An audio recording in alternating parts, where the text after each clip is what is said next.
రాష్ట్రంలో కాంగ్రెస్ కు ప్రత్యామ్నాయ శక్తిగా ఎదిగే సత్తా బీజేపీకి ఉందా? 10 ఏళ్లు రాష్ట్రాన్ని పాలించిన బీఆర్ఎస్ ఓటమితో బీజేపీ పుంజుకుంటుందా? రాష్ట్రంలో కాంగ్రెస్ కు బీజేపీనే ప్రత్యామ్నాయ శక్తి అంటూ పదే పదే కాషాయ నేతలు చెప్పడం ఉట్టి ప్రచారమేనా? బీఆర్ఎస్ ను బీజేపీ రీప్లేస్ చేయగలుగుతుందా? లోక్సభ ఎన్నికల్లో బీజేపీకి పరోక్షంగా సహకరించి తన గొయ్యి తానే తవ్వుకున్న బీఆర్ఎస్ ఇకనైనా దాని నుంచి బయటపడుతుందా, లేకపోతే మరింత కూరుకుపోతుందా?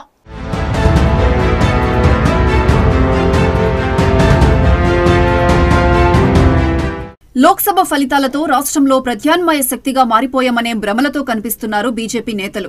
గత అసెంబ్లీ, పార్లమెంట్ ఎన్నికల్లో ప్రజలిచ్చిన తీర్పుతో బీజేపీకి ఓట్ల శాతం గణనీయంగానే పెరిగింది.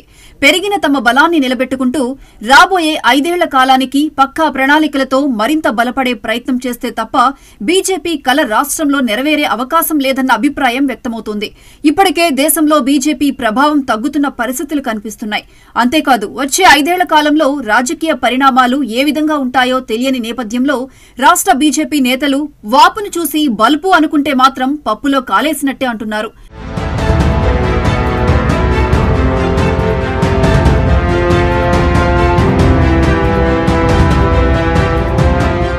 లోక్సభ ఎన్నికలపై ఉన్న శ్రద్ధ బీజేపీ అధిష్టానానికి అసెంబ్లీ ఎన్నికలపై ఉండదనే స్పష్టత ఈ 10 ఏళ్ల పరిపాలనలో స్పష్టంగా కనిపించింది.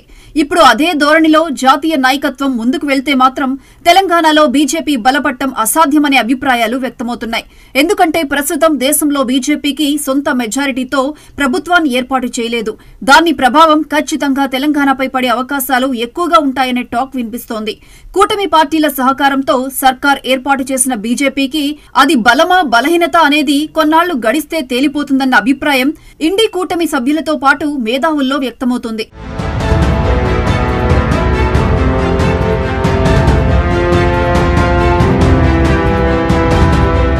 రాష్ట్రంలో కాంగ్రెస్ అస్తిత్వం ఎప్పుడూ చావదు, దానికి చావు లేదు. ప్రతిపక్షమైన అధికార పక్షమైన ఏ పాత్రలోనైనా కాంగ్రెస్ తన సత్తా చాటుకుంటూనే వస్తుంది. ఆ క్రమంలో ఇప్పుడు రాష్ట్రంలో కాంగ్రెస్ కు ప్రత్యామ్నాయం ఎవరు? వచ్చే ఎన్నికల్లో కాంగ్రెస్ ను ఓడించలేకపోయినా కనీసం ప్రధాన ప్రతిపక్షంగా అవతరించి ప్రత్యామ్నాయ శక్తిగా స్థిరపడేదెవరు? బీజేపీనా, బీఆర్ఎస్సా అన్న చర్చ మొదలైంది. బీజేపీ బీఆర్ఎస్ ప్లేస్ ను భర్తీ చేస్తుందా లేక బీఆర్ఎస్ మళ్లీ పుంజుకుంటుందా అనేది తేలాల్సి ఉంది. బీజేపీ రాష్ట్రంలో బలపడాలంటే కాంగ్రెస్ ప్రభుత్వంపైనే కాదు, బీఆర్ఎస్ పార్టీపైన పోరాటాలు చేయాలి. కానీ గత 10 ఏళ్ల పాలనలో మోడీతో పాటు రాష్ట్ర నేతలు కేసీఆర్ అవినీతిపై విమర్శలు చేస్తూ వస్తున్నారు తప్ప ఏనాడు చర్యలు చేపట్టకపోవడంతో బీజేపీ బీఆర్ఎస్ ఒకటే అనే ప్రచారం జోరుగా సాగుతోంది. ఆ ప్రచారమే గత అసెంబ్లీ ఎన్నికల్లో బీజేపీ అనుకున్న లక్ష్యానికి గండి కొట్టింది. 30 సీట్లైనా గెలుస్తామనుకున్న బీజేపీ 8 సీట్లతో సరిపెట్టుకోవాల్సి వచ్చింది.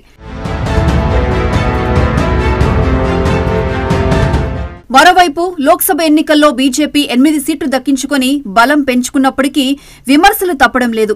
బీఆర్ఎస్ పరోక్ష సహకారంతోనే బీజేపీకి ఎంపీ సీట్లు పెరిగాయంటున్నారు.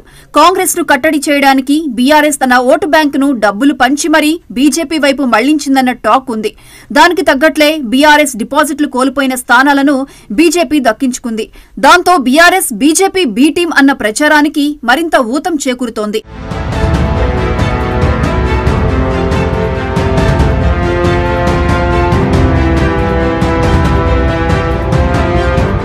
ప్రస్తుతం ఉన్న పరిస్థితుల్లో తెలంగాణ ప్రజలు మళ్లీ కేసీఆర్ పాలనను కోరుకునే పరిస్థితి కనిపించడం లేదు. బెడ్రూమ్ లో భార్య భర్తలు ఏం మాట్లాడుకుంటారో కూడా ఫోన్ ట్యాపింగ్ ద్వారా విని ఎంజాయ్ చేసిన కేసీఆర్ పాలనను ప్రజలు మళ్లీ కావాలనుకోరు. ఫోన్ ట్యాపింగ్, కాళేశ్వరం, విద్యుత్ కొనుగోలు, గొర్రెల పథకం, mission Bhagiratha, mission Kakatiya, health, education, liquor, Dalit Bandhu, KCR తలపెట్టిన ప్రతి పథకంలో అవకతవకలు జరిగాయనేది ప్రతి ఇంట్లో ప్రతి ఒక్కరి నోటా వినిపిస్తున్న మాట. ఇలాంటి పరిస్థితుల్లో రాష్ట్రంలో బీఆర్ఎస్ మళ్లీ బలపడటం అసాధ్యమే. మరి ఆ పరిస్థితిని బీజేపీ క్యాష్ చేసుకోగలుగుతుందా? బీఆర్ఎస్ స్థానాన్ని రీప్లేస్ చేయడానికి ఇప్పటికైనా వ్యూహాత్మకంగా అడుగులు వేస్తోందా అనేది చూడాలి.